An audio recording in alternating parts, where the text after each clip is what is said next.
नाज़िन मीरपुर माथेलो जो ॻोठ समंदर खान भइयो में टमाटे ऐं मिर्च समेत ॿियूं भाॼियूं जदीद तरीक़े सां पोखियूं वञनि थियूं।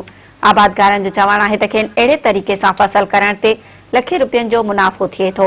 उन हवाले सां ॾिसूं था मोहम्मद कासिम कलवड़ जी हीअ रिपोर्ट। नाज़रीन, असीं मीरपुर माथेलो ॻोठ समंदर खान भय में मौजूद आहियूं। हिते टमाटर जो वॾी तादाद में को फसल पोखियो वियो आहे। त अचो था हिते आबादगारनि सां ॻाल्हायूं त हिते जेको टमाटर जो फसल पोखियो वियो आहे उन हवाले सां उनजो छा वीचार आहिनि, इनखे केतिरी महिनत थिए थी पई ऐं कॾहिं जेको आहे हीउ माना 25 रास थींदो। दिसंबर में जेको असां हिनखे हिते पोइ राधीसीं पैनल में न उन खां पोइ पनी ॾिनीसीं, तारा ॾिनियूंसीं, हे वञी लांदी इन में छा न फेब्रुवरी में इहा मिर्च लही वेंदी, जो रेट माशाल्लाह भलो हूंदो नी।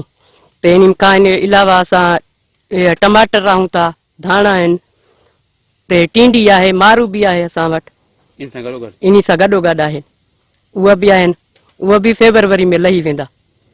इन खे मज़दूर त तक़रीबन 10-12 खपनि था इन खे इन में कमु करण वारा। ते उन मां जेको आहे इन खे 2-3 महीना महिनत खपे थी न, इन जी महिनत मुकमल जेकी आहे उहा खपे थी। इन में हे पन्नी जो फ़ाइदो इहो आहे जो इन जो कद जल्दी अचे थो। ॿियो हे सीउ खां बचे थी, कमज़ोर आहे, इन जो सियारे जी कमज़ोर आहे इहा। जेतिरी इन खे हीट पींदी एतिरो इहो फल बि ॾींदी, ओतिरो कद जल्दी वॾो कंदी। हिते टनल जे हवाले सां जेको हिकिड़ो फसल नई तिर्ज़ ते जदीद तरीक़े सां जेको मिर्च जो फसल पोखियल आहे, इन जे विज़िट करण जे लाइ हितां जो असांजो वॾो ज़मीनदार निहाल खान चांडियो साहब हिते मौजूद आहे। असां उनखां पुछंदासीं ही तव्हांखे फसल कीअं नज़र आयो, जेको हे जेको तव्हांजे साम्हूं आहे मिर्च जो फसल।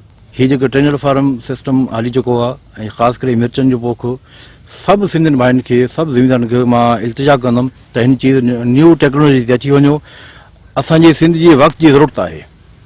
सभु आबादगार, सभु सिंध जा जेका बि आहियो पंहिंजी ज़मीननि सां महिनत कयो ऐं नई टेक्नोलॉजी ते अची वञो। बराए महिरबानी मां अपील कंदुमि सभु भाइनि खे, तव्हां हीअ जेका नओं असां अॼु मिर्च ॾिसी रहिया आहियूं त बहितरीनु कमु आहे, एडवांस सब्जियूं जेके आहिनि बहितरीनु कमु आहे। हिन जो बिज जेको गोल्डन हार्ट वैरायटी आहे ऐं जेको ही ॿाहिरां जो आहे, ॿाहिरि मुल्क जो हाइब्रिड F1 ऐं ही पंहिंजो असां नवंबर में काश्त कयो आहे तक़रीबन 15 तारीख़ खां, ऐं ही दिसंबर में शिफ्ट कयो असां ज़मीन में, ऐं तक़रीबन 2 खां 2.5 महीननि जो फसल आहे। फेब्रुवरी जी 15 तारीख़ ताईं हिन जी जेकी आहे पैकिंग शुरू थी वेंदी आहे, फ्रूट ते अची वेंदो आहे ऐं हिन में तक़रीबन सुठो मुनाफ़ो आहे। 2 खां 2.5 लख रुपया हिन ते ख़र्च आहे।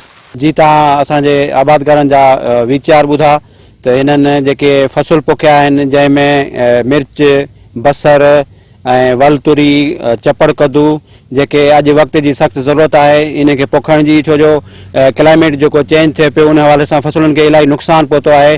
जीअं असांजो कमंद खे नुक़सानु पहुतो आहे, जीअं असांजे वणनि खे नुक़सानु पहुतो हुयो। असां मिर्च जे हवाले सां जेके असांजा भाॼियूं आहिनि उन्हनि जे हवाले सां जेको अॼु स्टोरी कईसीं उन हवाले सां असां सां ही जेके आबादगार हितां जा जेके रहायशी आहिनि, ज़राअत जा जेके अहम सुतून सॼो वेंदो आहे, जेका असांखे घरनि में कमु अचे थी भई भाॼी, उन हवाले सां अॼु जेको असां हिते पहुता आहियूं।